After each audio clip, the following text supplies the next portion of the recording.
Gracias, Presidenta. Estamos discutiendo nuevamente en tiempo y forma, dentro de lo que marca la ley, el proyecto de presupuesto y como su nombre lo indica, en realidad lo que hacemos es presuponer qué es lo que puede pasar, y presuponer siempre trae como imperiosa necesidad hablar de los contextos.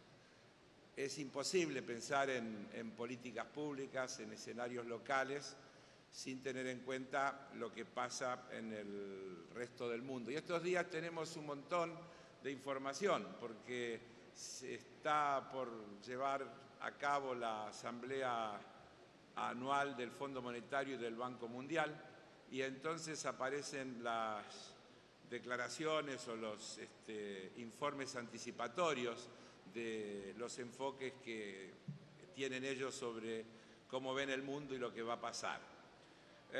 Lo primero que hay que decir es que desde el Fondo Monetario, a partir de la palabra de su directora gerente, este año 2015 va a terminar con una evolución de la economía por debajo de lo que ellos mismos habían presupuestado, mostrando también que ellos presupuestan y después la realidad determina otras cosas, y que el año 2016 lo imaginan también lleno de complejidades, con una caída en el valor de las materias primas, es decir, con las exportaciones de los países en vías de desarrollo, con una reducción del comercio global.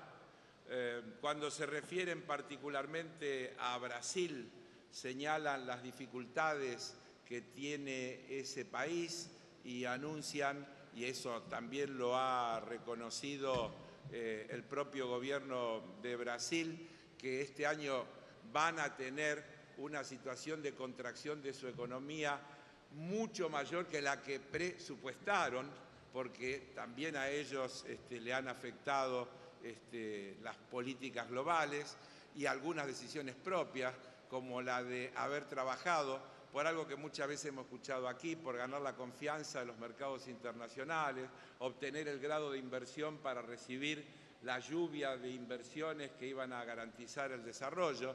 Lo que no tuvieron en cuenta es que, como siempre pasa, esos capitales golondrina, ante el menor atisbo de inestabilidad o de atracción por ejemplo, suba de la tasa de los Estados Unidos, la tasa de interés de Estados Unidos, así como vinieron, se van y generan gravísimos problemas a las economías a donde habían recalado.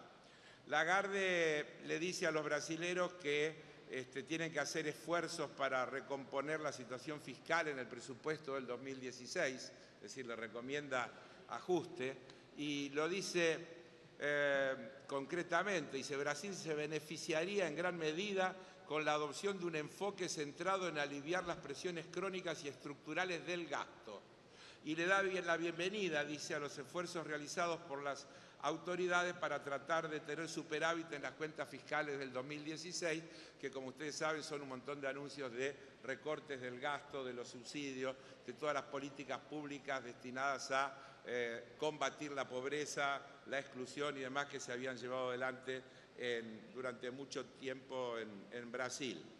En un giro poético de su alocución, la señora Lagarde hizo mención a una frase de Vargas Llosa que dice: la incertidumbre es una margarita cuyos pétalos no se terminan jamás de deshojar.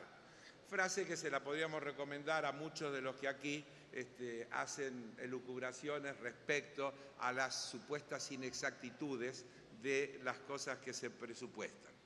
La otra cuestión que no se puede dejar de tener en cuenta, insisto, pensando en el año que viene, es otro informe, un informe del Instituto Internacional de Finanzas. El Instituto Internacional de Finanzas dice que los flujos netos de capitales a los mercados emergentes, ustedes ven y escuchan permanentemente que lo que hay que hacer es recomponer la confianza, y cuando recompongamos la confianza, la lluvia de dólares nos va a inundar y entonces vamos a estar el dólar va a caer en su cotización, se va a revaluar la moneda y qué sé yo cuántas cosas más. Bueno, malas noticias para los que tienen esa visión de la política. Según este Instituto Internacional de Finanzas, este año 2015, el flujo neto de capitales a los mercados emergentes va a ser negativo en 541.000 millones de dólares. Es decir, en este año se van a ir capitales por 1,1 billones, producto de fuga, remisión de utilidades y todas las demás cosas que conocemos que componen ese rubro, y va a ingresar aproximadamente la mitad. Sería interesante reflexionar si en vez de estar haciendo tantos pronósticos de cómo ganarse la confianza de los inversores, avanzáramos en tomar medidas para terminar de cerrar los canales por los cuales la ganancia que obtienen esos grupos económicos en la Argentina, producto de la riqueza del país, del trabajo argentino y demás, se van como se van del resto de los países emergentes. Es este punto uno en el que quiero centrar en los minutos que me quedan, porque creo que es muy importante y tiene que ver con lo que es la política de desendeudamiento y, por lo tanto, de menor exposición a los vaivenes del mundo financiero global que la Argentina concretó en los últimos años. Algunos datos. La deuda, que en el 2012 era 166 del PBI y de la cual el 79,1% estaba nominada en moneda extranjera, representaba, entre otras cosas, que los intereses eran el 21,9% de la recaudación y la deuda nominada en moneda extranjera era 12 veces las reservas internacionales. Le digo esto también como reflexión a los que están preocupados por el nivel actual de reservas, diciendo que los riesgos que la Argentina tiene, etcétera, etcétera. La economía entre el 1994 y el 2001 creció 1,5 promedio. La deuda pública en ese mismo periodo creció 23.673 millones de dólares. En cambio, entre el 2003 y el 2014 el crecimiento promedio fue 5,7 y la deuda en el mismo periodo se redujo en 34.705 millones de dólares. Esto ha cambiado absolutamente las relaciones de la deuda en relación al producto, de la deuda en relación a las reservas. Por otro lado, la deuda del sector público nacional pasó a representar el 104 del Producto Bruto al 43 en el año 2014, tema que se ha ido reduciendo durante el 2015 y que seguramente cuando conozcamos los datos finales luego del pago del BODEN 2015 se habrán reducido aún más. ¿Qué más podemos decir? La deuda con el sector privado era el 82% del PBI, en la actualidad es el 10,9%, datos anteriores también al pago del BODEN, así que esa relación también habrá mejorado. Las obligaciones con los organismos multilaterales eran 20,7% del PBI, ahora son 5,6% en el 2014.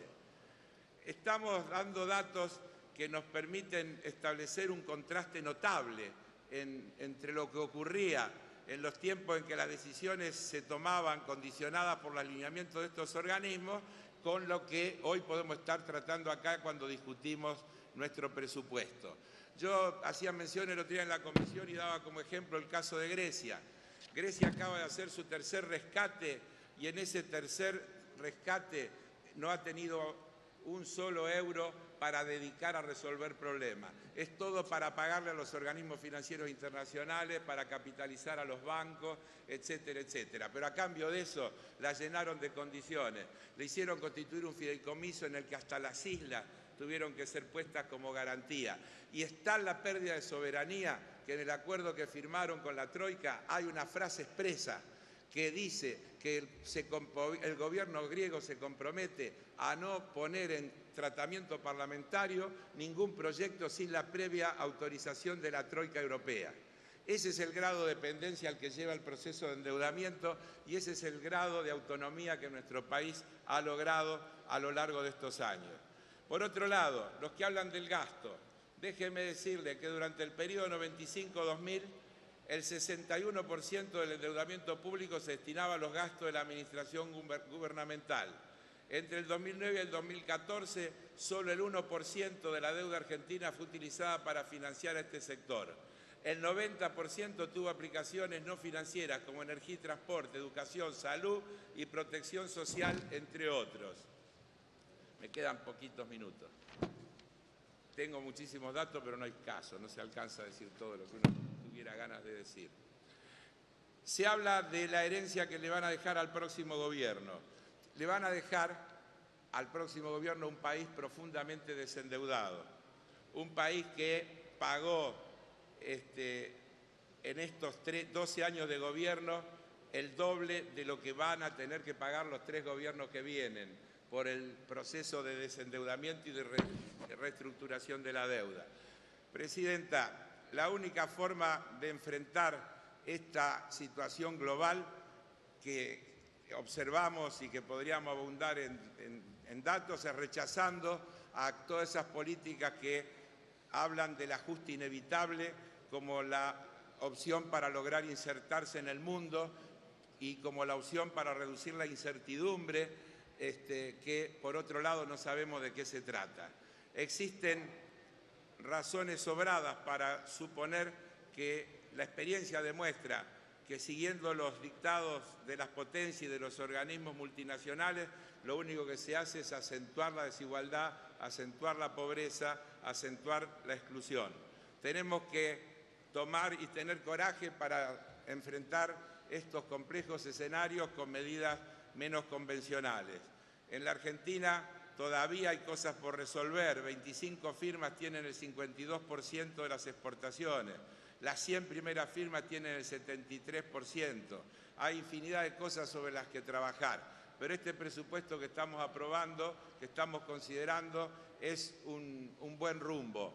El 64% del gasto va a ser destinado a servicios sociales, es decir, a la seguridad social, salud, educación, vivienda, etcétera. Así que no sé qué quieren ajustar o qué quieren decir los que hablan de reducir el gasto. No hay forma de reducir el gasto en serio sin meterse con ese 64%. Y eso hay que decírselo claramente a la población, al conjunto de la sociedad. Por todas estas consideraciones y muchas más que el tiempo no me permite, nuestro bloque va a votar positivamente el proyecto de presupuesto presentado. Gracias, Presidenta. Gracias.